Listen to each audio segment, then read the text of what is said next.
Saint-Isaac. Je l'ai retraduit récemment. Il existait déjà une traduction française de Jacques Touraille.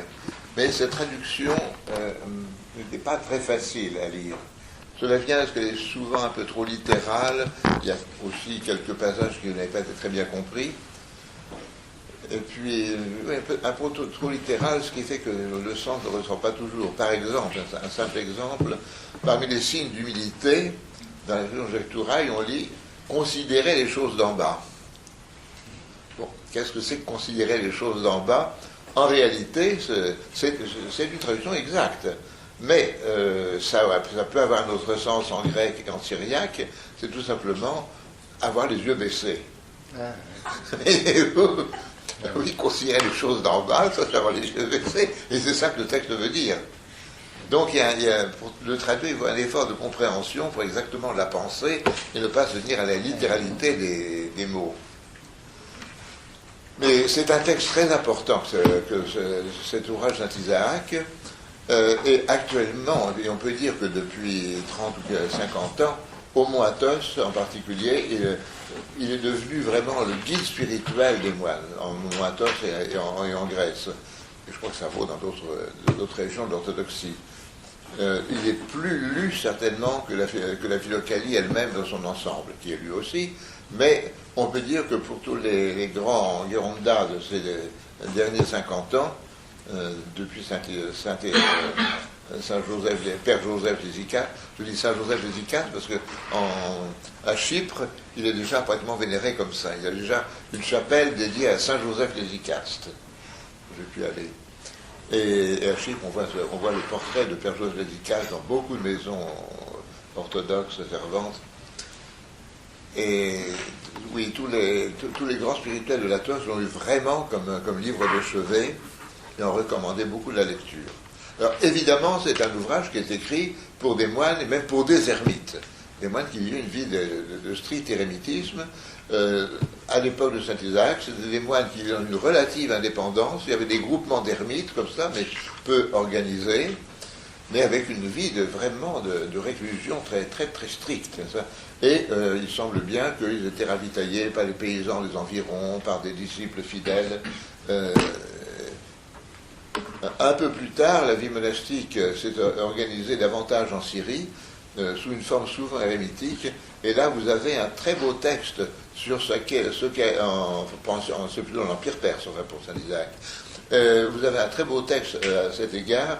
Je l'ai reproduit en traduction française dans l'Évangile au désert. C'est la vie de Rabban Youssef Bouznaya par Khadoun.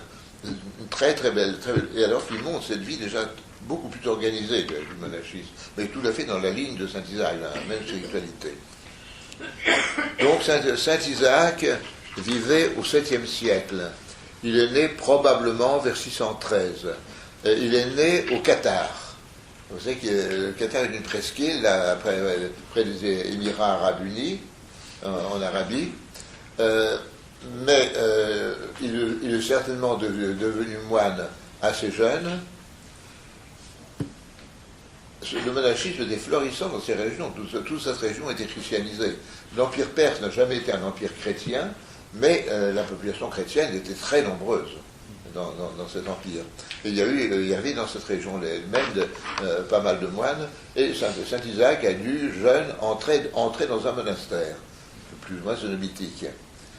Et très vite, sa connaissance des Écritures, son expérience spirituelle, a fait de lui un maître spirituel.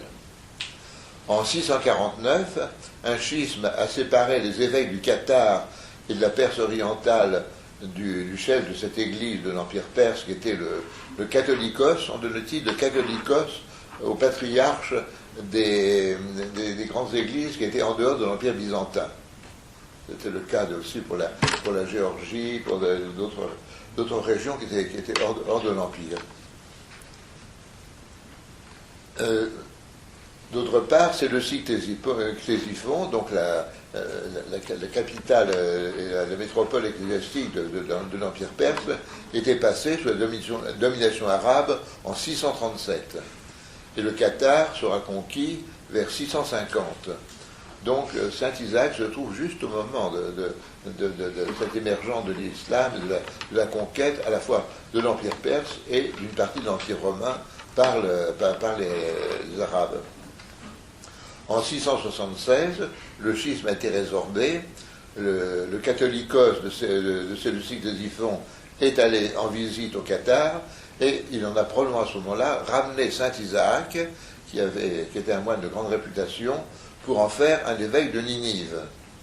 Mais ce n'était pas du tout la vocation de Saint Isaac, et on a de très courtes biographies de Saint Isaac, mais l'un de ses biographes dit qu'il renonça à l'épiscopat au bout de 5 mois pour des raisons connues de Dieu seul. Bon, mais certainement la fonction épiscopale ne lui convenait pas. Et alors à ce moment-là, il est allé se joindre aux solitaires de la montagne de la région de Beth Ouzaïe. Cette région de Beth Ouzaïe se trouve actuellement en Iran, dans le sud-ouest de l'Iran, pas très loin de Bassora. Bassora est en Irak, mais là l'Irak est extrêmement étroit, n'est-ce pas? C'est juste l'estuaire du Tigre et de l'Euphrate, et ensuite c'est tout de suite l'Iran qui commence, et il y a une chaîne de montagnes là, et c'est là que Saint Isaac est allé terminer sa vie pratiquement parmi les ermites de cette région.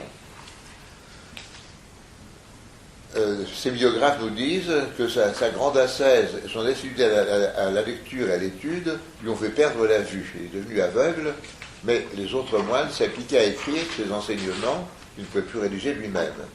Et on l'avait nommé là-bas le second Didyme, car il y avait eu au IVe siècle, près d'Alexandrie, un grand théologien qui était Didyme d'aveugle, qui était aveugle, auprès d'un grand connaisseur d'écriture dans la tradition d'Origène, et plusieurs pères de l'Église, notamment Saint Jérôme, étaient allés s'instruire auprès de lui. Et alors on a appelé donc Saint Isaac le second Didyme à cause de sa science et du fait qu'il était aveugle. Saint Isaac avait mené pendant une grande partie de sa vie une existence entièrement solitaire, mais à proximité d'un groupement anachorétique assez informel,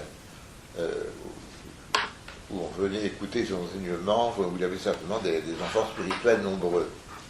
Mais à cause de son infirmité, il a sans doute passé ses dernières années dans un monastère de la même région, le monastère de Rabban Shabour, dans cette région du Beth Ouzaïe, et il est mort probablement au début du 8e siècle.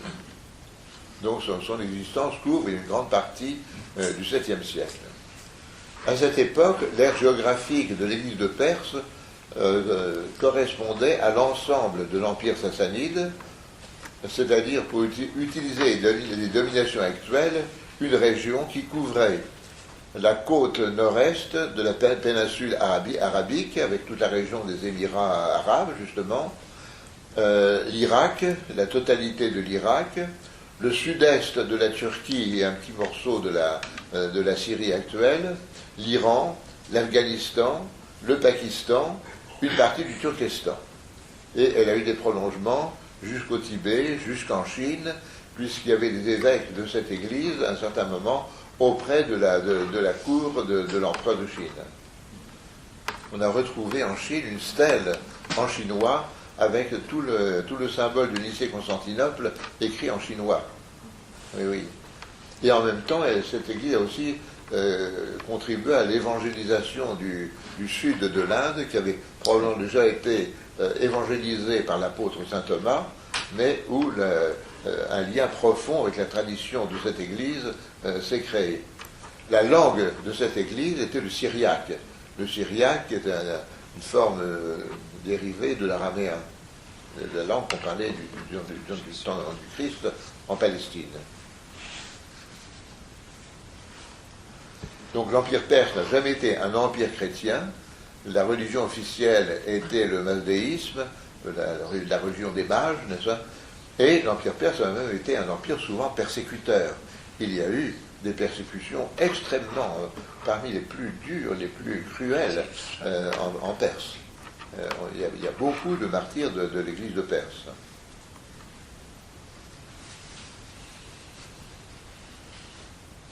Officiellement, cette église était devenue nestorienne à partir de 486. C'est un synode qui avait adopté la doctrine officielle, moins de Nestorisme, mais surtout de Théodore de Mopsueste. Il faut dire que Théodore de Mopsueste n'avait jamais été condamné de son vivant. Et c'est seulement au VIe siècle qu'une partie de ses écrits a été condamnée comme tendant un peu à trop séparer les deux natures dans le Christ, de ne pas sauvegarder assez l'unité du Christ. Ça, pour Théodore de Mopsueste, il y a dans le Christ une personne et deux natures. Bon, ce qu'il entend par personne, ce n'est pas exactement la personne du logos, la personne du verbe, comme pour l'orthodoxie chalcédonienne. C'est une personne composée à la fois de l'humanité et de la divinité. Il y a un certain flou dans sa doctrine, là. En fait, ceux qu'on appelle les historiens n'ont jamais dit qu'il y avait deux personnes dans le Christ. Le Christ était un homme, une personne humaine très unie à la personne du Verbe. Non, ils ont toujours admis que le Christ était vraiment Dieu et homme, n'est-ce pas? Mais la formulation théologique est un peu inexacte. Mais en tout cas, ceci n'a laissé aucune trace dans les écrits de saint Isaac. Et on sait d'ailleurs que saint Isaac et d'autres grands spirituels de l'île de Perse ont été souvent un peu en délicatesse avec leur hiérarchie, justement parce qu'ils étaient d'une tendance peut-être trop crypto-chalcédonienne, en quelque sorte. Alors, l'œuvre de saint Isaac, telle qu'on la connaît aujourd'hui, l'œuvre de saint Isaac comprend deux parties. La première se compose de 82 discours, et dans la collection, il y en a 4 autres qui sont en réalité d'un de ses disciples posthumes, mais d'un siècle plus tardif, Jean de Daliata, qu'on découvre aujourd'hui d'ailleurs, et qui a été aussi un très grand spirituel, un très grand mystique syrien, qu'on connaît beaucoup mieux maintenant parce qu'il y a un carme français, le père Belay, qui l'a beaucoup étudié, qui a déjà édité ses lettres, qui prépare l'édition de ses homélies, et qui a écrit un gros livre chez Beauchesne sur la doctrine de Jean de Daliata. Une doctrine très très riche, un très bel auteur aussi. Et donc il y a 4 textes de Jean de Daliata qui sont trouvés insérés dans cette collection. Et il faut dire que l'un de ces textes de Jean de Daliata n'est lui-même qu'une sorte de centon fait de textes de l'abbé Isaïe, qui lui a vécu au IVe siècle, dans la région d'abord en Égypte, à Sété, puis dans la région de Gaza. Donc, l'original est en syriaque, mais il a été traduit en grec au 7e siècle par 2 moines du monastère de Saint-Sabas en Palestine. Et les moines de Saint-Sabas, vers cette époque, mais encore un peu plus tard, ont été des agents très efficaces de compénétration entre les deux traditions, syrienne et grecque. Beaucoup de ces moines connaissaient à la fois le syriaque, qui était même parlé en Palestine, et puis le grec, qui était la langue de culture de tout l'Empire, et par conséquent de la Palestine chrétienne. Et Saint Sabas a été un agent très, très utile, très fécond de connaissances réciproques de ces deux traditions. J'ai préféré traduire Saint Isaac sur le grec pour d'abord une raison très impérative, c'est que je n'ai qu'une connaissance moins qu'élémentaire du syriaque, qui est une langue tout de même assez difficile, qu'il faudrait le connaître vraiment très bien pour avoir une traduction satisfaisante, et surtout parce que la traduction grecque, justement, représente, je dirais, une relecture dans l'esprit de l'Église de l'Empire, de l'Église chalcédonienne, de l'œuvre de saint Isaac. Et c'est sous cette forme que l'œuvre de saint Isaac a été connue dans tout le monde orthodoxe. Aussi bien dans le monde grec que dans le monde slave, c'est à partir de cette traduction grecque de 2 moines de Saint-Sabas que saint Isaac a été connu. Et donc, sa réception dans le monde orthodoxe se rapporte à cette traduction grecque. Alors, depuis, et très récemment, on a retrouvé un groupe de 41 discours, autres que ceux qui sont dans cette édition grecque, qui ont été traduits alors récemment du syriaque par don André Louf dans les questions de Bellefontaine. Mais à mon avis, ces textes n'ont pas toute la plénitude. Oui, ils sont intéressants, là, mais les discours contenus dans l'édition grecque représentent bien vraiment le cœur de la doctrine de saint Isaac. On a vraiment tout l'ensemble de la doctrine là, et je dirais d'une façon plus sûre que dans la seconde partie. Dans la seconde partie, il y a à la fin 3 discours où saint Isaac se rallie à la doctrine de l'apokatastase, c'est-à-dire du salut universel à la fin des temps, où le démon lui-même serait sauvé et deviendrait le plus éblouissant de tous les anges, n'est-ce pas? Mais cette doctrine on comprend très bien que saint Isaac, qui trouvait cette doctrine dans Origène et les héritiers Évagre le Pontique, qui était un disciple d'Origène au IVe siècle, et un auteur d'ailleurs très remarquable et qui a beaucoup influencé la tradition monastique, mais cet enseignement, présentant comme certitude le salut universel même des démons à la fin des temps, a été condamné en tant que certitude par le 6e concile œcuménique, au 6e siècle. Mais à cette époque-là, justement, l'Église de Perse était en dehors de l'Empire romain et ne connaissait même pas les décisions qui étaient prises dans l'intérieur de l'Empire. Donc ce n'est pas étonnant que saint Isaac ait donné enfin, personnellement, je ne suis même pas sûr que ces 3 chapitres soient vraiment de saint Isaac. Je me demande si ce n'est pas d'un disciple qui a beaucoup contribué à la rédaction de l'œuvre de saint Isaac, donc qui avait le même style, et qui lui est allé plus loin que saint Isaac. Parce que dans la première partie, il y a des textes qui semblent nier véritablement cette possibilité d'un salut universel comme certitude. Compris pour cela, compris pour le salut de tous, bien sûr, mais même le salut des anges rebelles, enfin des démons, n'est pas admissible au regard de l'Évangile. Donc c'est pour ça que j'ai préféré traduire cette version grecque. On aurait pu attendre que don André Louf, qui prépare une traduction du texte syriaque de la première partie de saint Isaac, l'ait publié, mais ça peut demander encore un certain nombre d'années, donc il va mieux avoir tout de suite saint Isaac. Et puis, cette traduction grecque m'a paru avoir en elle-même un grand intérêt, parce que c'est elle qui a été reçue par l'Église, voyez-vous. Alors ce soir, je voudrais vous parler surtout de la doctrine spirituelle de saint Isaac. Saint Isaac nous dit lui-même que le but qu'il se propose, c'est de conduire ses disciples, ceux qui suivent son enseignement, jusqu'au plein développement de la grâce du baptême. Il dit bien que tout se fonde sur le baptême et la grâce du baptême, autant qu'il est possible à l'homme d'y atteindre ici-bas. Et, nous dit-il, de réaliser ainsi ce pourquoi le Sauveur est venu. Et donc, saint Isaac va parler des états spirituels les plus élevés, mais il dit bien que c'est cela qui est ce pourquoi le Sauveur est venu. Il va simplement nous développer quel est le dynamisme du baptême lorsqu'il peut aller jusqu'au bout. Bon, pour l'ensemble des fidèles, cela ne sera atteint qu'au ciel, mais il peut y avoir des anticipations ici-bas, et qui ne sont pas du tout quelque chose de gratuit ou d'étranger à l'essentiel du christianisme. Au contraire, cela révèle ce qui est, pas encore le terme ultime, parce que même pour saint Isaac estime que c'est seulement après la parousie et la résurrection finale qu'on atteindra à l'état définitif pour lequel Dieu nous a destinés, mais que déjà, n'est-ce pas, ces états spirituels très élevés qu'il décrira, mais dont il indiquera aussi le chemin qui est ardu, correspondent au développement normal de la grâce baptismale. Et alors il insiste beaucoup, justement, puisqu'il écrit pour des moines, sur le désert, sur la solitude absolue, n'est-ce pas, sur ce qu'il appelle l'hésychia.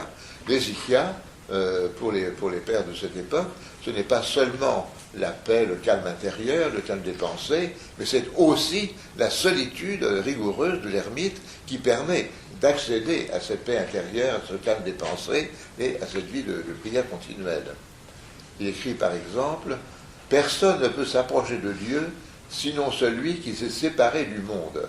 Entendant par le monde, c'est-à-dire l'ensemble des passions. Je dirais que le monde, c'est beaucoup moins une réalité tangible que l'ensemble des passions.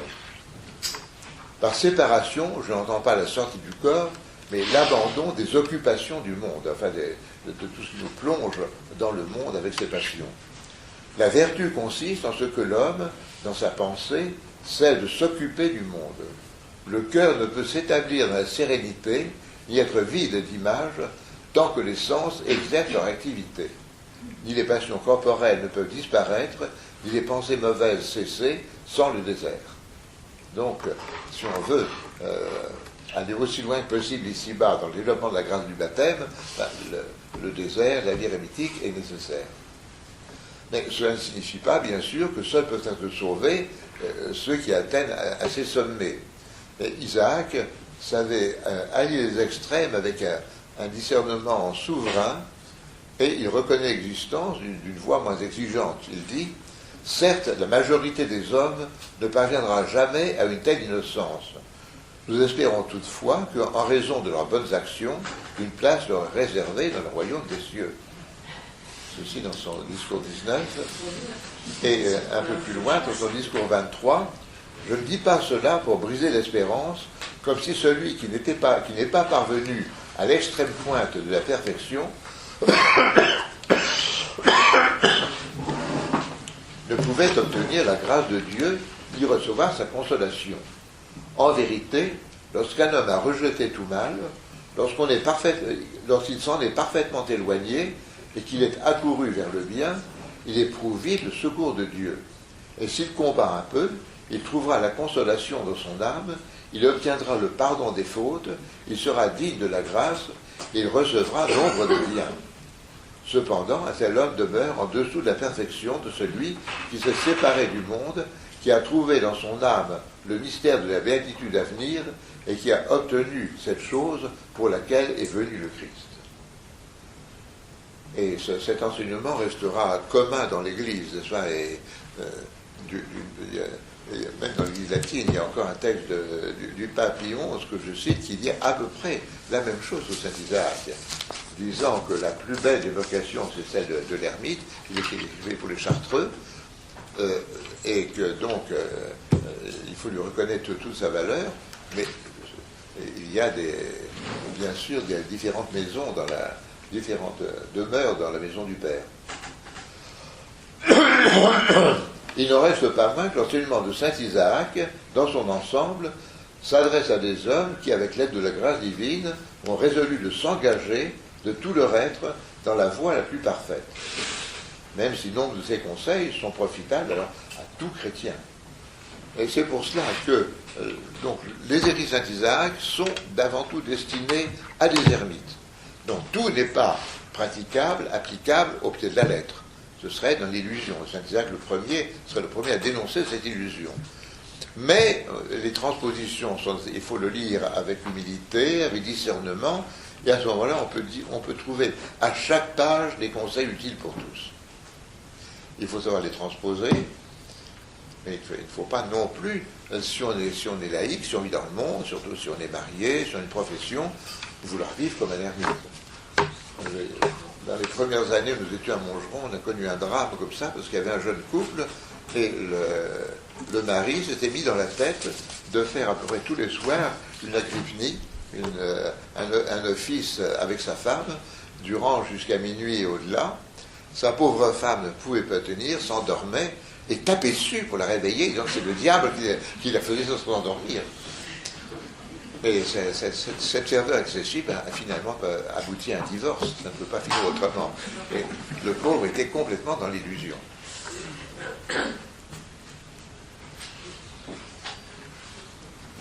Donc, une doctrine qui sera utile à tous, et je connais actuellement des laïcs et des laïcs bien réalistes et qui travaillent, qui sont pères de famille, etc., qui me disent qu'ils lisent tous les jours un petit peu de saint Isaac, et chaque fois, ça leur réchauffe le cœur, et ils trouvent quelque chose.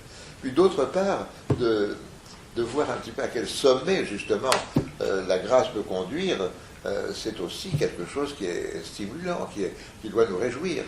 Il faut penser que nous sommes un seul corps dans le Christ, et que chacun est riche des grâces de tous. d'une certaine manière, n'est-ce pas, cette perfection à laquelle atteignaient ces ermites, et à laquelle certains parviennent encore. Je vois, même en Occident, chez les Chartreux, par exemple, il y a de ces ermites qui sont tout à fait de plein pied avec ce qu'enseigne saint Isaac, et tout ça est nôtre aussi. Nous sommes en communion dans le Christ, et ce qui est propre, ce qui est à chacun appartient à tous. Donc c'est une richesse qui est à nous, de toute manière.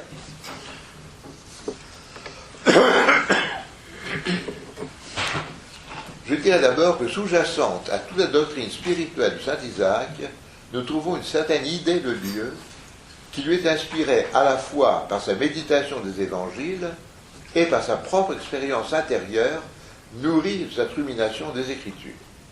Il écrit ceci, je vous cite deux passages caractéristiques.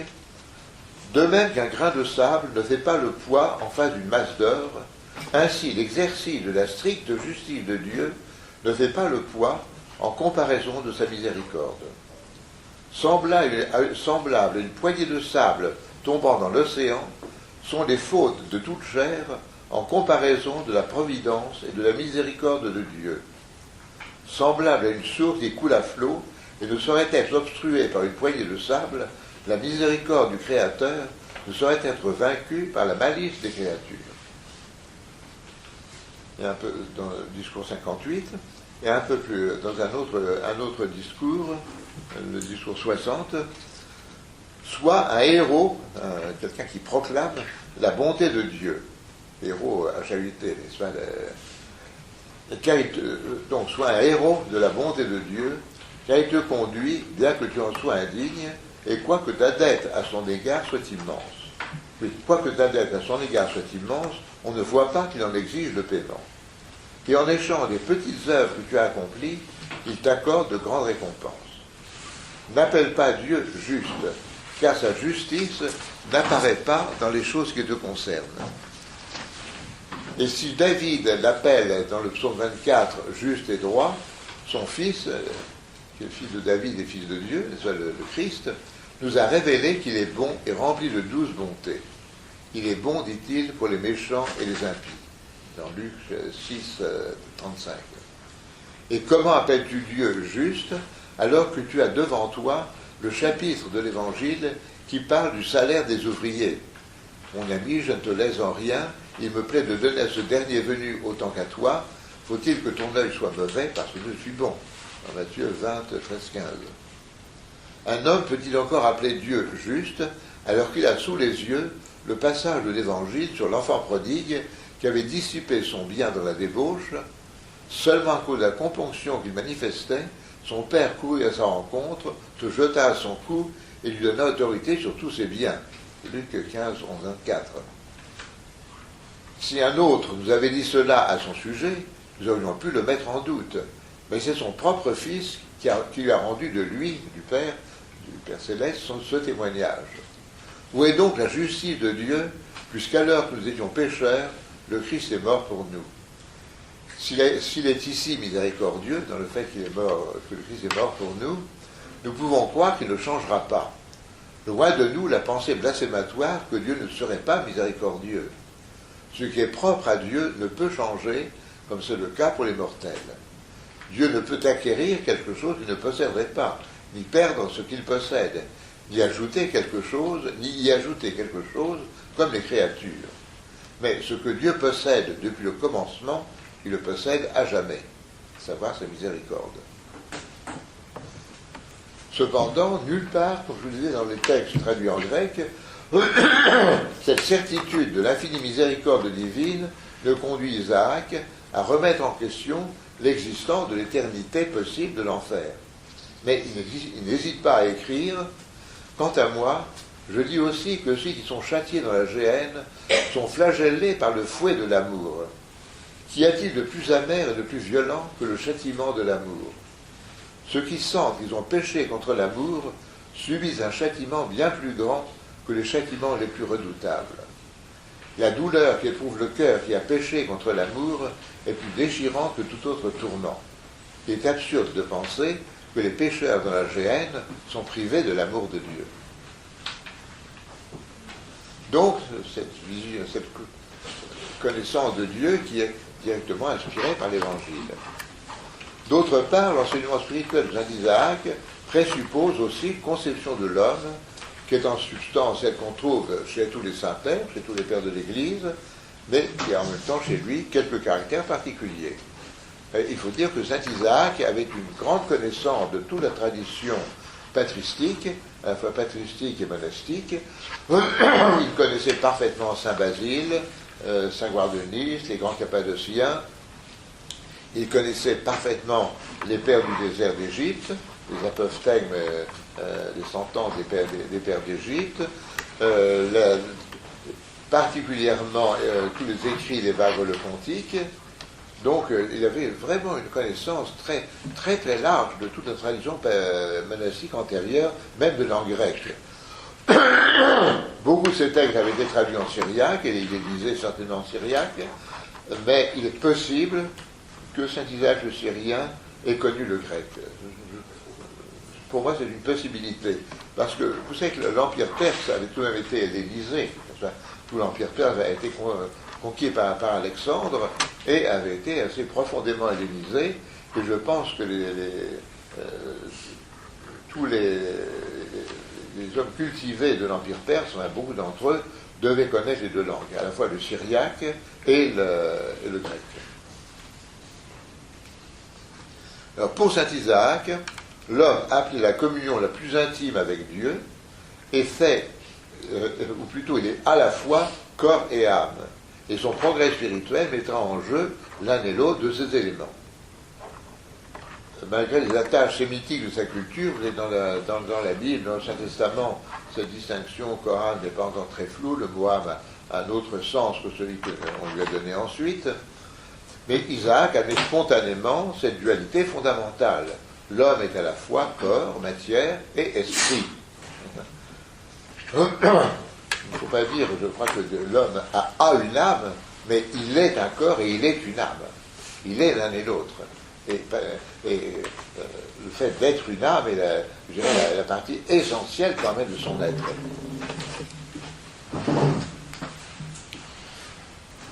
Et la complexité spirituelle de l'homme vient de cette dualité. En effet, le corps de l'homme ici-bas n'est pas encore le corps glorieux, tout à fait spiritualisé, transparent aux énergies divines, qu'il est appelé à devenir après sa résurrection.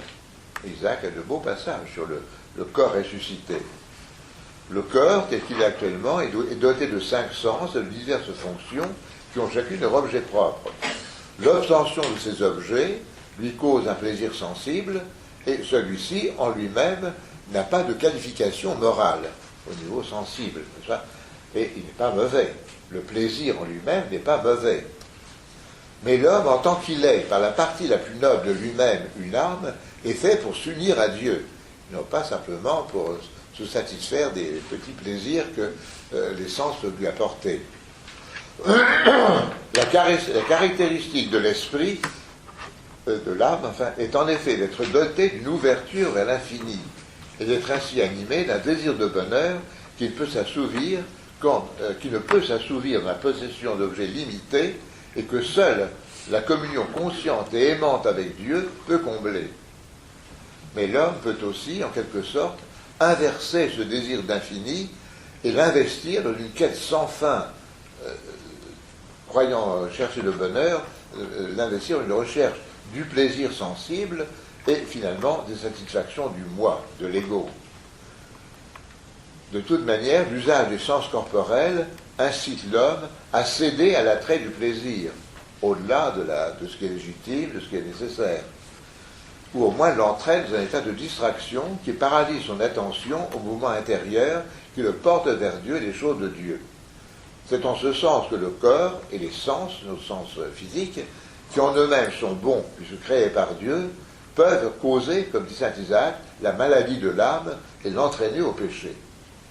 Donc le corps n'est pas mauvais, mais le corps par lui-même, ce vers quoi il tend, c'est le plaisir sous ses différentes formes, le plaisir physique, qui en soi n'est pas mauvais, mais à condition que l'homme ne cherche pas justement à satisfaire ce besoin de bonheur et d'infini qui est en lui dans ses plaisirs, parce que là, ça l'entraîne dans une quête infinie et sans fin, et puis l'égare complètement hors de sa voie. C'est malheureusement le sens de notre civilisation dite de consommation, qu'on pourrait appeler une civilisation de convoitise. Et toute la publicité actuelle tend à cela, tend à ce que l'homme investisse ce besoin d'infini dans des choses matérielles dont il n'a pas besoin, mais qui lui apportent dans l'immédiat une certaine satisfaction de l'ego. Je me souviens d'avoir vu une banderole sur la façade d'une grande surface. Vous n'en avez pas besoin, mais vous en avez envie. Cela suffit, achetez. Bon, c'est exactement ce qu'on a à Saint-Isaac.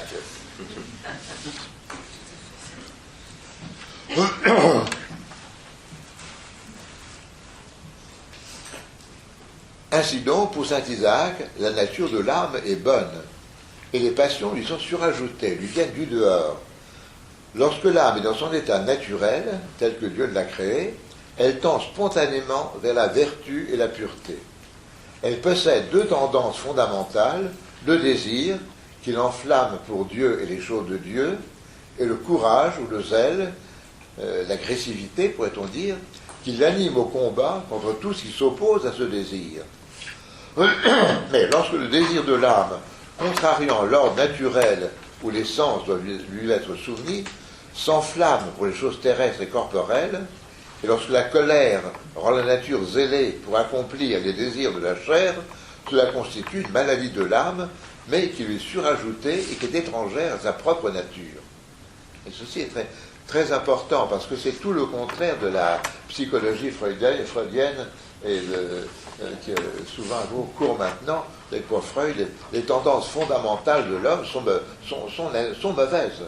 Et c'est seulement le contact avec la société qui va, dans une certaine mesure, les améliorer, disons, mais Freud a dit quelque part que la morale n'était que de l'angoisse sociale, je ne sais plus comment dire, qui s'est fixée.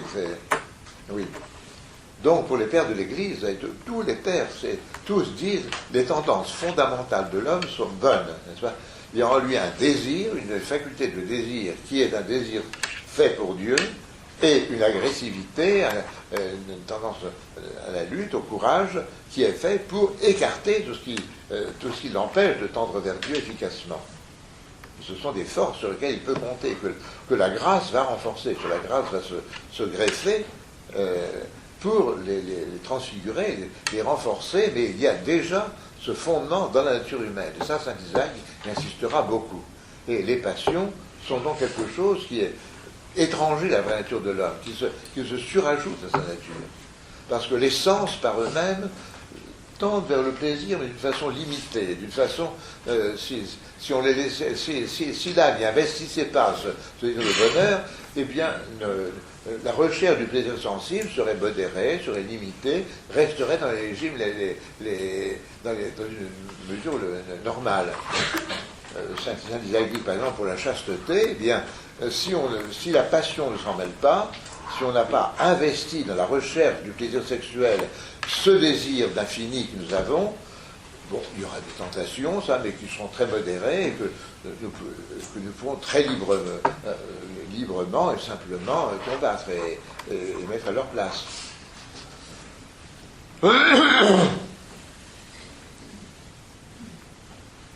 Saint Isaac dit, par exemple, le mouvement naturel que Dieu a mis en nous en vue de la procréation ne peut ni troubler la pureté, ni ébranler la chasteté.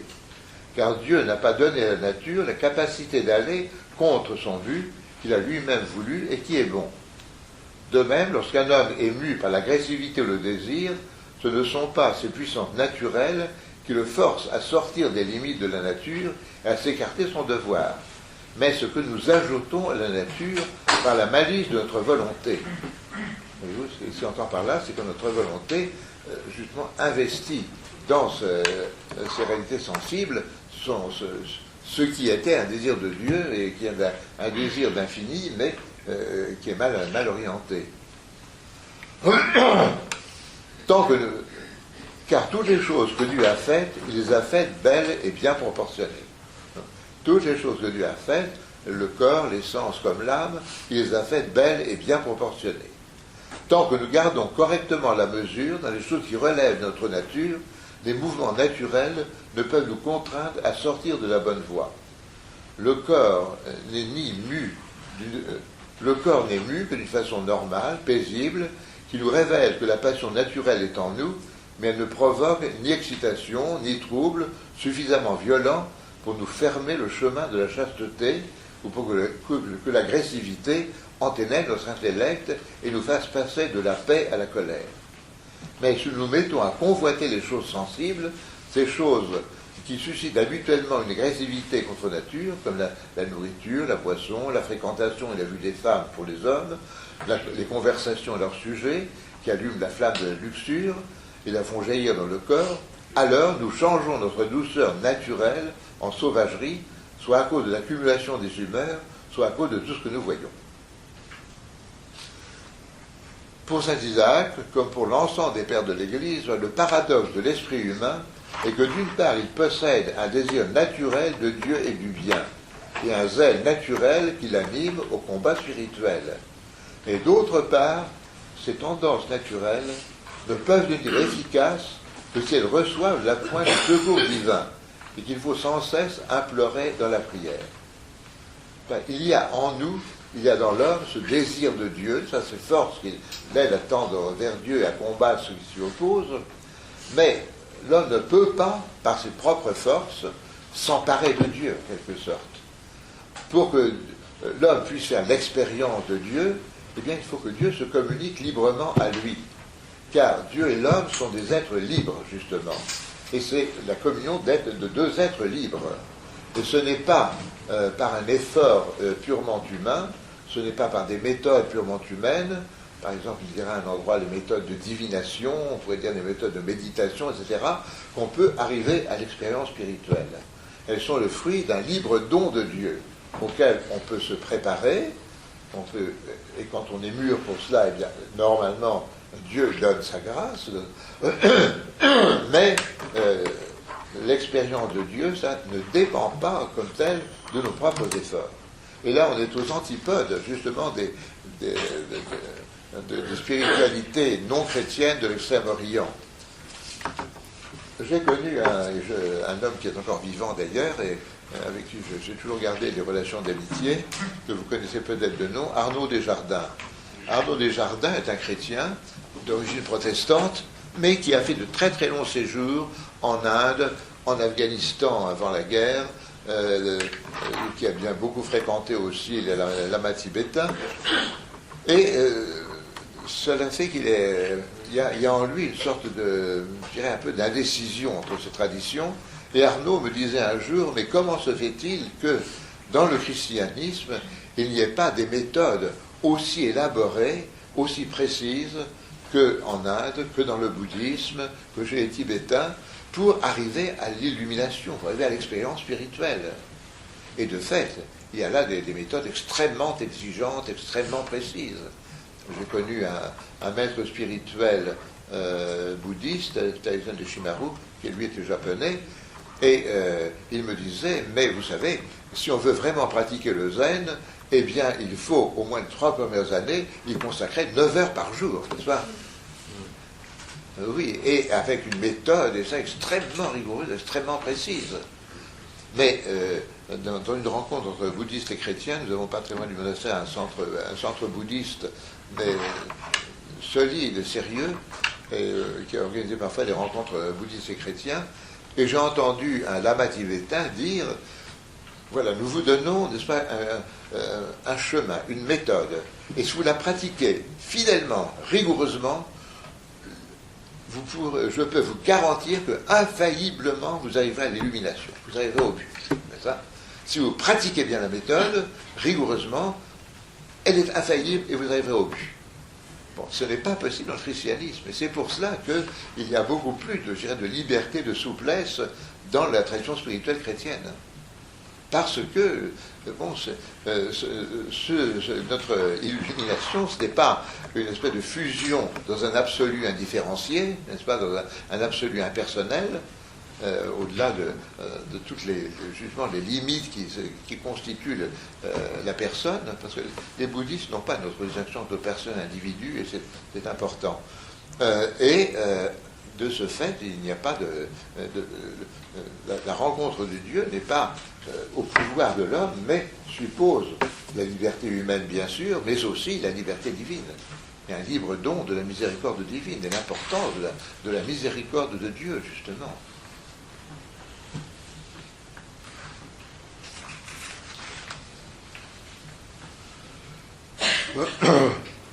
Autrement dit, l'homme créé en son âme à l'image et ressemblance de Dieu a un désir naturel de Dieu et des choses de Dieu, mais parce que Dieu est une personne infiniment libre et que l'homme lui-même est une personne douée de liberté, ce désir naturel doit être assumé librement par lui et ne peut constituer une exigence qui devrait être satisfaite nécessairement, presque en dépit de la liberté divine. Son objet ne peut être qu'un libre don dû à l'amour de l'auteur de tout bien, d'où le rôle essentiel de la prière. Et c'est pour cela que la prière est tellement nécessaire, n'est-ce pas ? Et une prière qui sera en grande partie une prière pour demander la miséricorde du Seigneur. Seigneur Jésus, aie pitié de moi, n'est-ce pas ?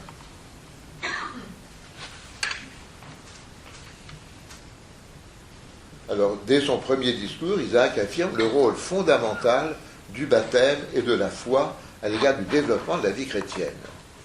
Tout bien que c'est accompli en toi d'une manière spirituelle et secrète, sois-en certain, tu l'as obtenu par le moyen du baptême et de la foi, selon lesquels tu as été appelé pour accomplir des œuvres bonnes par notre Seigneur Jésus-Christ. Et comme je vous disais, l'homme lui-même, même non baptisé, n'est-ce pas, non chrétien, possède en lui une tendance vers Dieu et donc une certaine connaissance naturelle de Dieu, des choses de Dieu, en fait du bien selon Dieu, qui se manifeste par la voie de la conscience. Cette connaissance, d'une part, lui apprend à discerner le bien du mal, et d'autre part, lui inspire la certitude instinctive de l'existence d'un créateur, d'un principe de l'existence du monde, de sa propre existence, n'est-ce pas ? Et la nécessité donc d'obéir à sa volonté si elle se fait connaître. C'est la conscience entendue dans ce sens est ce que saint Isaac appelle la bonne semence de la vertu.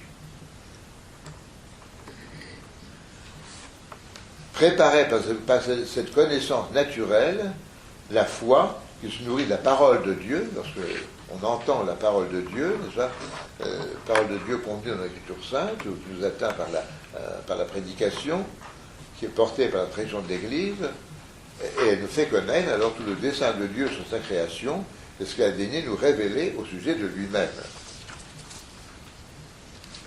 Donc c'est en ce sens, voyez-vous, que la foi et le baptême sont le fondement de la vie chrétienne, mais un fondement qui déjà repose et présuppose l'existence de la conscience, de la voie de la conscience et de ces bonnes tendances finalement qui sont au fond même de la nature humaine.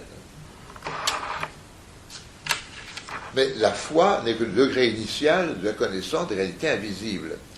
Elle est appelée à s'épanouir en sensations spirituelles et en vision des réalités divines. En cette foi, ce que Isaac appelle la foi qui voit, et qui appartient au degré le plus élevé de la vie spirituelle. Le baptême nous donne le germe, le gage de cette connaissance spirituelle. Mais après le baptême, l'homme retombe malgré tout le plus souvent dans le péché. Et c'est pourquoi le repentir va au départ remplir un rôle essentiel dans le cheminement du chrétien. Et là, pour lui, au départ, la crainte même des châtiments, la crainte de l'enfer est importante, parce que dans le chrétien qui est retombé dans le péché, dans une vie médiocre après son baptême, l'amour de Dieu n'est pas suffisant pour qu'on puisse dire, ben non, il vaut mieux agir par amour que par crainte. L'amour de Dieu est encore une chose de très fragile, de très instable. Donc, à ce moment-là, de savoir que l'enfer existe, que notre vie aura une sanction au-delà de la mort est importante. Mais ce n'est qu'un point de départ, et la crainte la crainte des châtiments divins, inspirée par la foi, constitue au départ un motif puissant et efficace pour détourner l'homme du péché, mais dans la suite, la crainte devra s'effacer devant l'amour. Et tout l'itinéraire spirituel, tel que le trace saint Isaac, est un cheminement de la crainte à l'amour, du repentir à la vision de Dieu.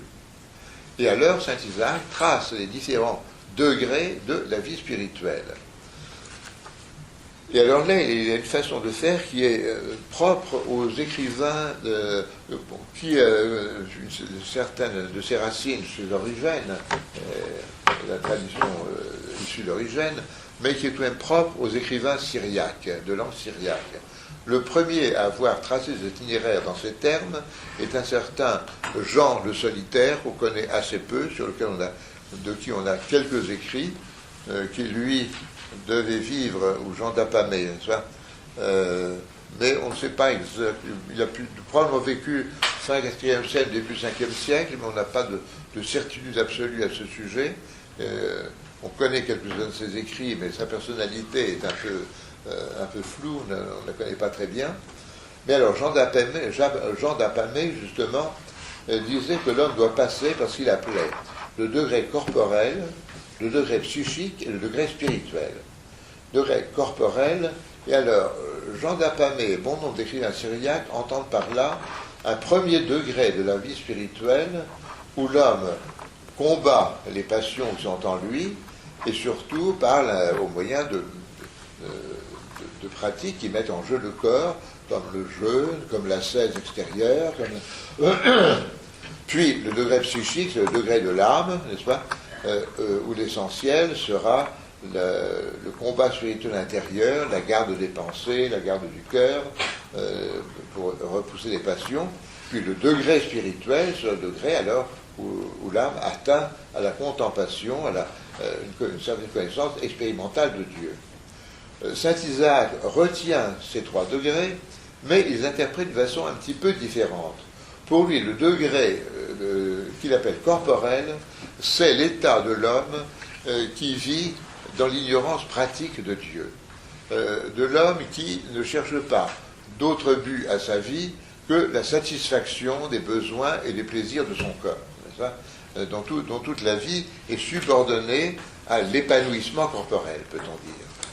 Le degré psychique, c'est le degré où l'homme, justement, dépasse cela, se convertit, se repent, et va progresser spirituellement, à la fois par des pratiques corporelles, comme le jeûne, comme l'ascèse, et la garde du cœur, la pratique de toutes les vertus, qui vont le conduire à un premier degré de contemplation, alors là il reprend une idée des vagues de Pontique, que le premier degré de la contemplation, la connaissance spirituelle, c'est, on pourrait dire, la lecture spirituelle de la création. Les créatures ne deviennent plus pour nous un objet, si le cœur est déjà purifié, les créatures ne sont plus pour nous un objet de convoitise, un objet de tentation, mais au contraire nous manifestent les intentions divines. Nous lisons, on arrive à lire, à percevoir la présence de Dieu à travers les créatures. Je me souviens que la première fois que je m'étais rencontré le père Païsios, ce n'était pas la Sainte Montagne, c'était au monastère de Souroti. Et il m'avait dit, revenez un jour me voir dans mon ermitage au Mointos, et je vous ferai comprendre comment les fleurs chantent la gloire de Dieu. Et c'est tout à fait cela, n'est-ce pas ? De même, ce premier degré de contemplation, c'est aussi l'intelligence spirituelle de l'Écriture, c'est-à-dire où la Bible ne nous paraît plus simplement qu'une suite de récits concernant le passé, mais où nous y entendons vraiment la parole de Dieu, où l'Écriture nous interpelle personnellement, où nous y éprouvons une présence de Dieu qui nous parle à travers l'Écriture. Saint Isaac ne parle pas beaucoup des sacrements autres que le baptême, mais d'autres auteurs plus tard dans la même ligne spirituelle. Je pense par exemple à Saint Grégoire Palamas, Saint Grégoire le Sinaïte, aussi Saint Nicolas Cabasilas, montre combien on doit accéder à une lecture spirituelle des sacrements, des rites de l'Église. Ne plus y voir seulement des choses extérieures, mais pénétrer par l'intérieur, par le cœur. Puis, après ce degré psychique, qui nous conduit donc du repentir à premier stade de contemplation, ce que va appeler la contemplation naturelle, c'est-à-dire contemplation de la nature, voyez-vous, des créatures. L'homme accède alors, son au degré spirituel, c'est-à-dire un degré où l'âme est purifiée, vraiment purifiée tout au long de ce degré psychique, est entièrement souple sous la conduite de l'Esprit Saint.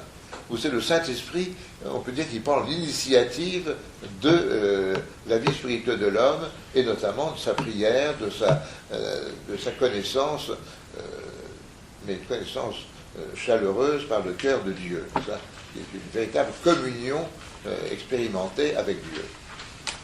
Donc voilà comment Saint Isaac voit le développement de la vie spirituelle.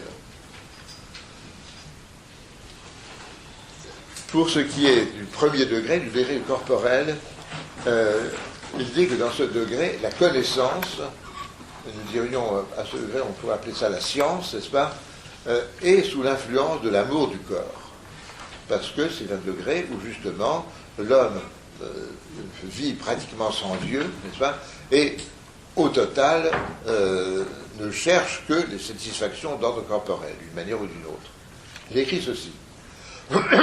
Lorsque la connaissance ou la science est sous l'influence de l'amour du corps, elle s'attache à toutes les choses de ce genre, la richesse, la vaine gloire, l'élégance vestimentaire, le confort du corps, l'intérêt pour la sagesse rationnelle, laquelle est bien adaptée à la conduite de ce monde, à la politique, au foisonnement d'inventions nouvelles dans le domaine des techniques et des sciences, et à tout ce qui contribue à glorifier le corps dans ce monde visible. De tout cela résulte qu'elle est opposée à la foi et qu'on l'appelle connaissance dépouillée d'expérience spirituelle. Parce qu'elle est dépouillée de tout souvenir de Dieu et engendre, en fait, si on voit les choses d'un point de vue chrétien, une faiblesse d'esprit déraisonnable du fait qu'elle est dominée par le corps et ne se soucie de rien d'autre que de ce monde. À ce degré, la connaissance ignore complètement qu'il existe une puissance spirituelle, un gouverneur invisible qui conduit l'homme, une providence divine qui se soucie de lui et en prend soin d'une façon parfaite. Elle pense que tout le bien qui advient à l'homme et tout ce qui le sauve de ce qui pourrait lui nuire, ce qui le préserve des dangers et des nombreux périls qui le menacent ouvertement ou secrètement et sont inhérents à notre nature, procède uniquement de nos efforts et de notre ingéniosité naturelle. Tel est ce degré où la science croit pouvoir se vanter d'être elle-même la providence universelle, en accord avec ceux qui prétendent qu'il n'existe aucun gouvernement supérieur du monde visible. Elle ne sait pas jeter en Dieu ses soucis avec la confiance que donne la foi en lui.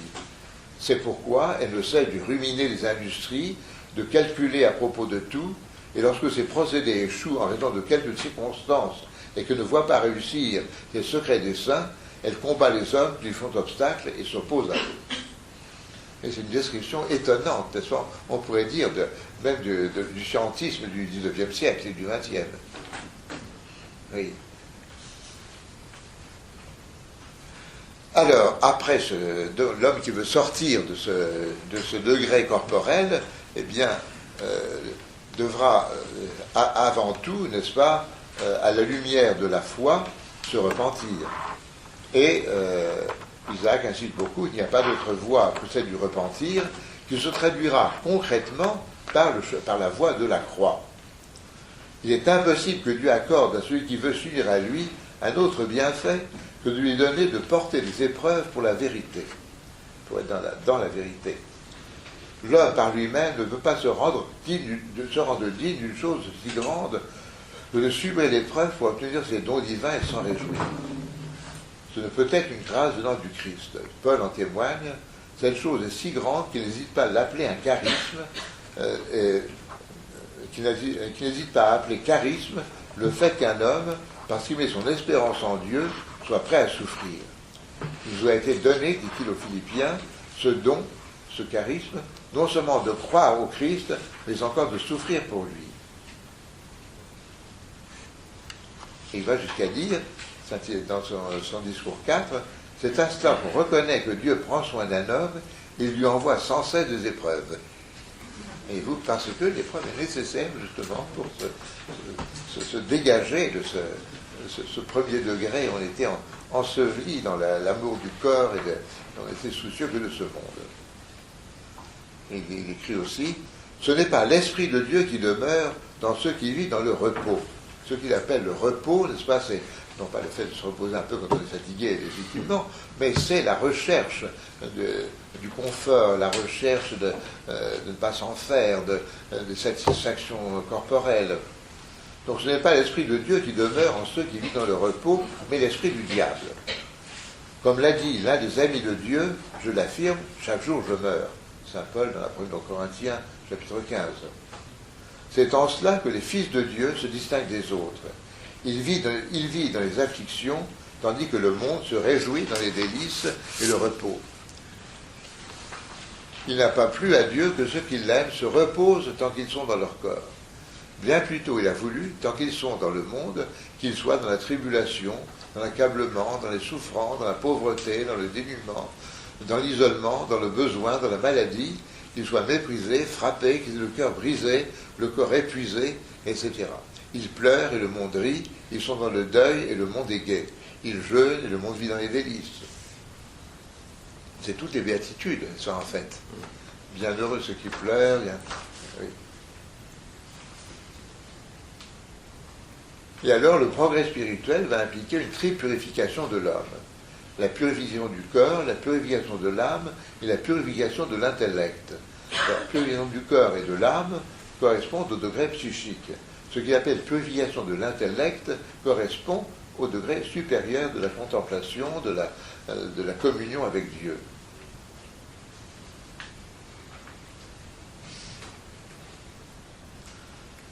Alors la purification du corps et de l'âme s'accomplira en deux phases. D'une part, une certaine séparation effective du monde, qui préserve le moins des distractions et des tentations dans la présence des choses qui peuvent la susciter, et l'ascèse corporelle, dont le jeûne et la litanie sont la pièce maîtresse. Et d'autre part, la garde du cœur et le combat invisible contre les pensées. C'était déjà l'enseignement de saint Antoine dans les apophthegmes qui sont attribués. Si l'homme se sépare des choses du monde, il évite beaucoup d'occasions de tentation. Mais à ce moment-là, reste un combat intérieur à mener contre les pensées. Et là, dans la mesure où l'homme même se sépare du monde à certaines mesures, eh bien, il n'a plus les distractions qui l'empêchaient d'être attentif aux mouvements intérieurs qui sont en lui, et il prendra beaucoup plus conscience des tentations, des motivations profondes qui sont en lui, il pourra mener alors le combat spirituel. Bon, ce qui veut dire que si on n'est pas un moine, si on n'est pas un ermite, une certaine part quand même de séparation du monde est nécessaire. Enfin, on ne peut pas passer son temps à regarder la télévision, passer son temps à toutes sortes de distractions, et puis en même temps avoir une vie spirituelle. Pour avoir une vie spirituelle, il faut garder une capacité d'attention intérieure. Et toutes les distractions extérieures et toutes les occasions de tentation qu'elles constituent, à ce moment-là, rendent impossible une vie spirituelle, une vie intérieure. Si vous passez vos temps libres à flâner dans les rues, à regarder les devantures de magasins, il y aura en vous un tas de désirs, de choses inutiles. Au besoin, vous en achèterez, n'est-ce pas? Et à ce moment-là, vous tomberez dans la gourmandise, vous tomberez dans la vaingloire, vous tomberez dans un tas de vices. Donc, il faut savoir modérer ses regards, modérer ça. Si vous passez des heures devant la télévision, inévitablement, vous aurez l'esprit meublé d'un tas d'images, etc., et vous ne pourrez pas être attentif à votre vie spirituelle, à votre vie intérieure, au mouvement, d'une part, aux mauvaises motivations qu'il peut y avoir en vous. Vous boirez comme de l'eau toutes les tentations et tous les vices, Et puis d'autre part, vous ne pourrez pas être attentif justement à ces sollicitations de la grâce, à ces bons désirs, à ces lumières intérieures que l'Esprit Saint essaie de vous donner. Donc, c'est certain qu'un laïc n'a pas du tout à pratiquer la séparation du monde comme un ermite, ce serait une illusion, mais il y a une certaine séparation du monde qui s'impose à tout laïc qui veut mener une vie spirituelle, sous cette forme.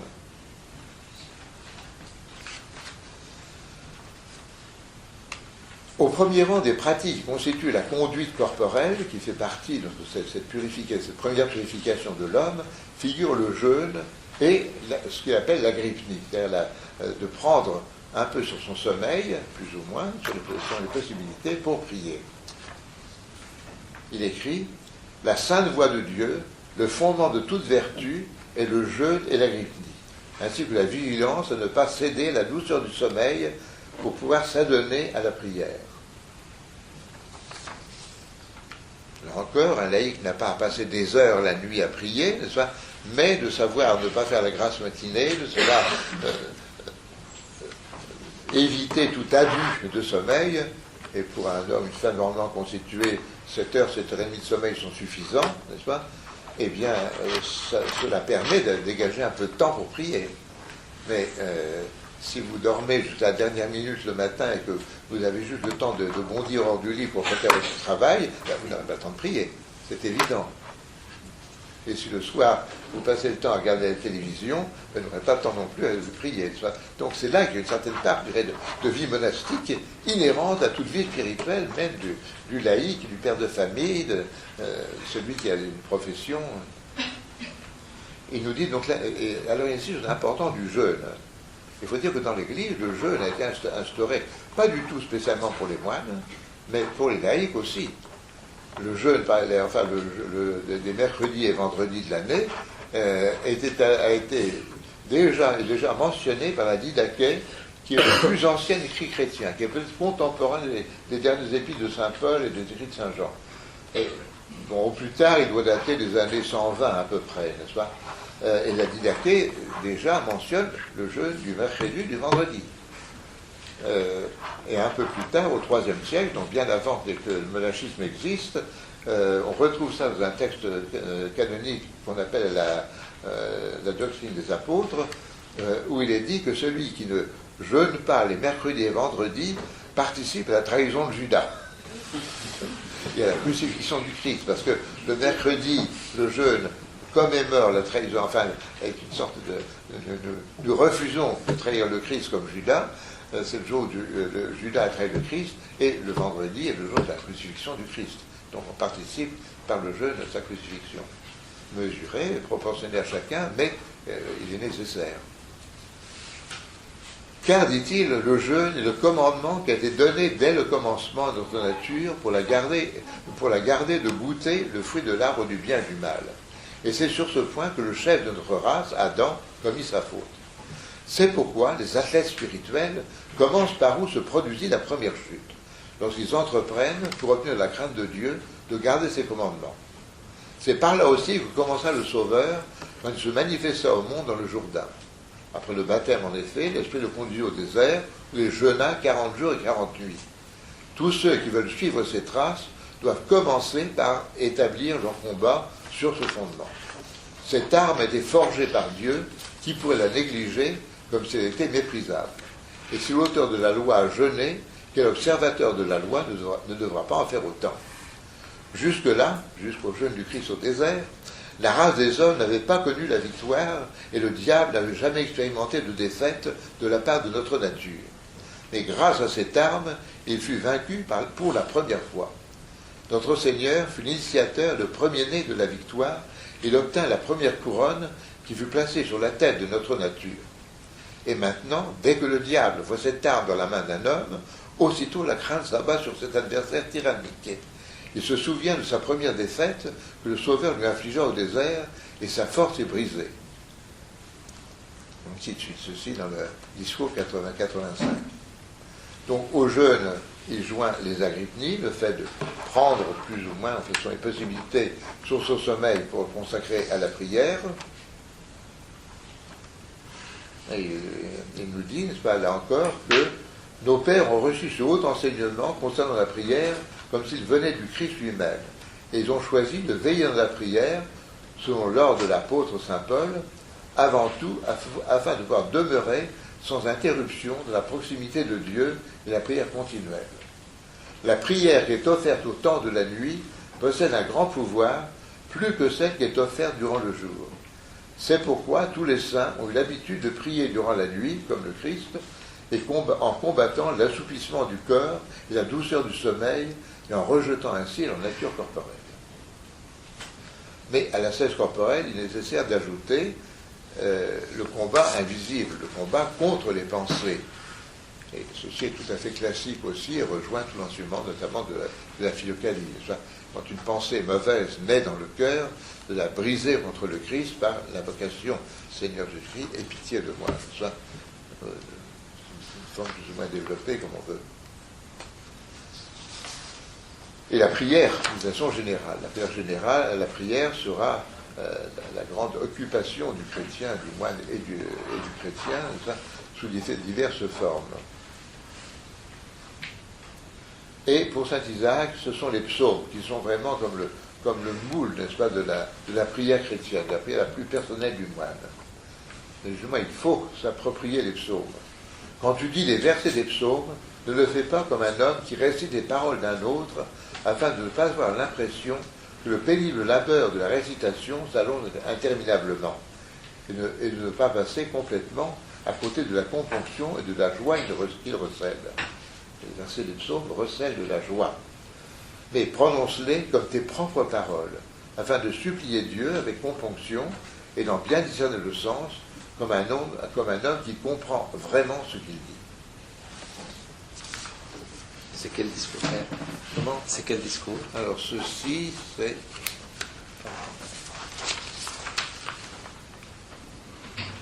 Le 33.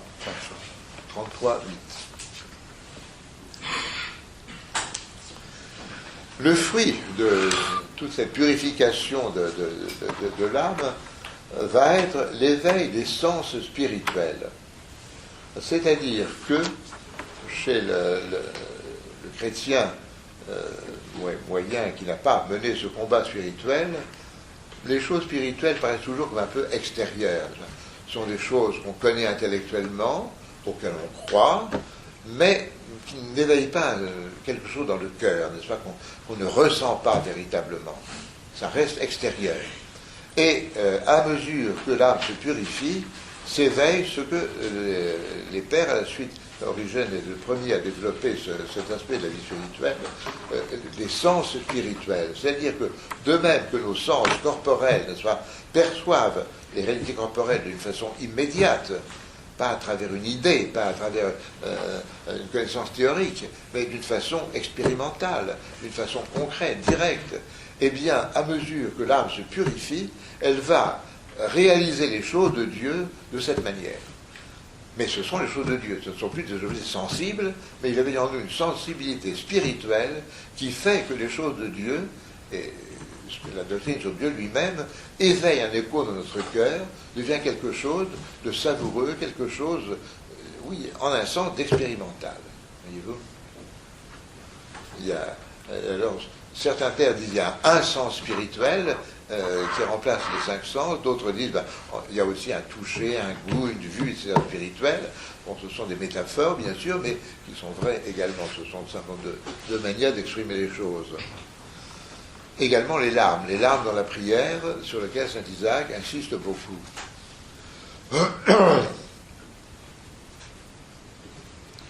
Mais pour saint Isaac, cette pureté du cœur à laquelle le moine atteint, en dépouillé de tout attachement à son ego, de tout attachement à ses passions, il parvient, autant que possible ici-bas, au sommet du degré psychique et à la porte de la contemplation. En quoi consiste cette pureté? Saint Isaac dit, discours 81, qu'est-ce en un mot que la pureté? C'est un cœur miséricordieux envers toute la nature créée.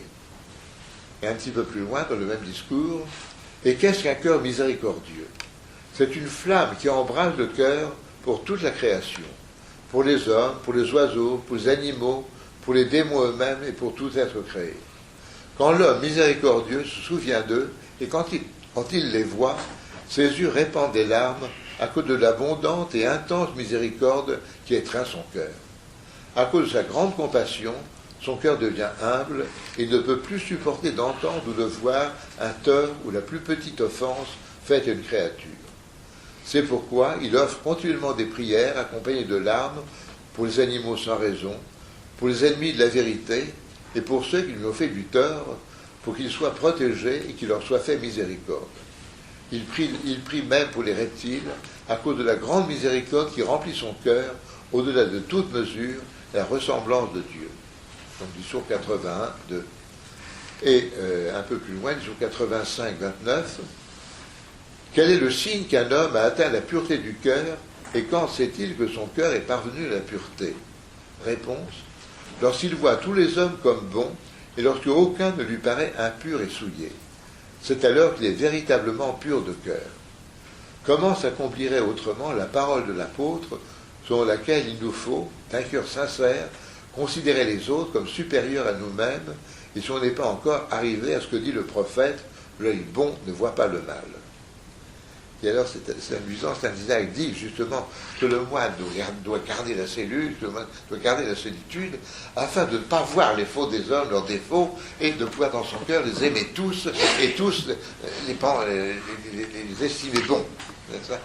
Bon, mais ça encore, ça vaut pour un laïc. Bien sûr, il ne s'agit pas pour nous enfermer dans notre chambre pour ne pas voir les défauts des autres, mais il s'agit de ne pas en parler, de ne pas rechercher, de ne pas bavarder au sujet des uns et des autres.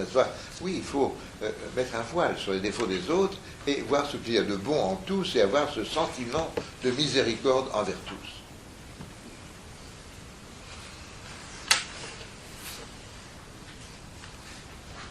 Et cette miséricorde profonde, n'est-ce pas, qui est devenue comme la substance même du cœur, n'est-ce pas, qui va permettre, de rendre possible la contemplation, qui va faire de l'âme un parfait miroir de la divinité, à travers lequel Dieu va pouvoir être non seulement vu de façon extérieure, mais être expérimenté à l'intérieur du cœur. Veux-tu, ça dans le premier discours, veux-tu entrer en communion avec Dieu dans ton intellect? L'intellect, c'est la fine pointe de l'âme, soit pour les pères, c'est pas l'intelligence discursive.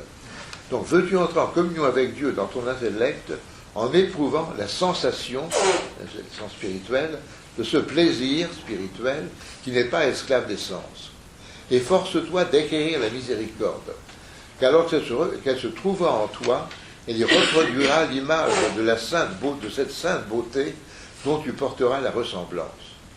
La possession effective de la miséricorde universelle produit aussitôt dans l'âme la communion à la divinité et l'unit à sa gloire resplendissante. Et donc, finalement, pour saint Isaac, n'est-ce pas, la contemplation, c'est-à-dire l'expérience de Dieu, la sensation par nos sens spirituels de Dieu, va se réaliser dans la mesure où cette miséricorde qui se réalise en nous par une présence de Dieu, elle est le fruit de cette compénétration de notre vouloir humain par l'agir divin, par l'énergie divine, c'est à travers cette présence de Dieu dans l'âme, de cette manière, par cette miséricorde, que nous saisissons de façon expérimentale ce qu'est Dieu qui est amour, ce qu'est Dieu qui est essentiellement miséricorde infinie. Donc c'est cela, pour saint Isaac, la contemplation. Et en cela, il est d'ailleurs, mais il le dit de façon plus explicite, mais son enseignement est celui de tous les grands spirituels chrétiens. Saint Grégoire de Nice disait que la contemplation, c'est la découverte de Dieu dans le miroir de l'âme. Bon, c'est à comprendre en ce sens, voyez-vous, de cette perception intuitive de Dieu à travers la présence de Dieu qui transfigure notre âme à son image en lui, la faisant communier à cet amour, à cette miséricorde universelle. C'est ce que les théologiens occidentaux ont appelé la connaissance par connaturalité. La connaissance réelle s'opposera à la connaissance notionnelle, soit intellectuelle, cérébrale, à partir d'idées. Jacques Maritain, par exemple, qui je ne pense pas qu'il ait jamais lu Saint-Pierre-le-Syrien, mais il connaissait les grands mystiques occidentaux. Il dit, quand l'âme est devenue tout entière amour, sans que rien en elle fasse obstacle à la lumière du Saint-Esprit, elle devient tout entière moyen de percevoir Dieu par un certain toucher et un certain goût spirituel, des sens spirituels. C'est une connaissance vraiment, bien qu'imparfaitement immédiate. C'est une connaissance vraiment, mais bien qu'imparfaitement immédiate de Dieu. Il ne s'agit pas d'une connaissance claire, avec des idées claires, mais d'une connaissance toute expérimentale, obscure et apophatique, qui unit l'âme à Dieu comme cachée. On n'a pas une idée claire de Dieu pour autant, mais on le goûte, on l'expérimente, on sait ce qu'il est. Donc ça, c'est on pourrait dire, le dernier mot de saint Isaac. Alors son dernier mot, c'est la prière continuelle. Et là, il a aussi un très beau texte sur la prière continuelle. Je terminerai par là. Alors là, on est dans le degré spirituel, le dernier degré de la vie spirituelle. Question qu'on lui posait auquel il va répondre. Quel est le fruit de tous les labeurs que comporte cette activité, je veux dire l'esikia, afin que celui qui l'a obtenu sache qu'il a atteint la perfection de son genre de vie? Réponse, c'est qu'un homme a été trouvé digne de demeurer sans cesse en prière. Celui qui est parvenu a atteint le sommet de toutes les vertus et est devenu désormais la demeure du Saint-Esprit. En effet, celui qui n'a pas reçu pleinement la grâce du Consolateur ne peut pas pratiquer avec facilité la prière continuelle. Mais il est dit que lorsque l'Esprit a établi sa demeure dans un homme, celui-ci ne peut plus s'arrêter de prier, car l'Esprit Saint lui-même ne cesse pas de prier en lui. Qu'il dorme ou qu'il veille, la prière ne se sépare plus de son âme. Qu'il mange, qu'il boive, qu'il soit couché, qu'il se livre à quelque travail, ou qu'il soit plongé dans un profond sommeil, le parfum de la prière s'élève spontanément de son cœur. Désormais, sa prière ne connaît plus d'interruption, mais constamment, même lorsqu'il semble prendre son repos, elle se célèbre secrètement en lui, car le silence des cœurs purs est une prière, comme l'a dit un homme revêtu du Christ. Je crois que c'était vague. En effet, leurs pensées sont désormais des motions divines. Les mouvements d'un cœur et d'un esprit purifiés sont des voix paisibles qui chantent dans le secret des psaumes à l'invisible. C'est-à-dire que le cœur d'un tel homme est vraiment uni à Dieu, à l'agir divin, comme je vous disais, comme le fer rouge est pénétré par le feu. Toute sa vie devient prière. Donc voilà, très très brièvement, un résumé de ces 600 pages, n'est-ce pas, que comporte Saint Isaac. C'est votre père.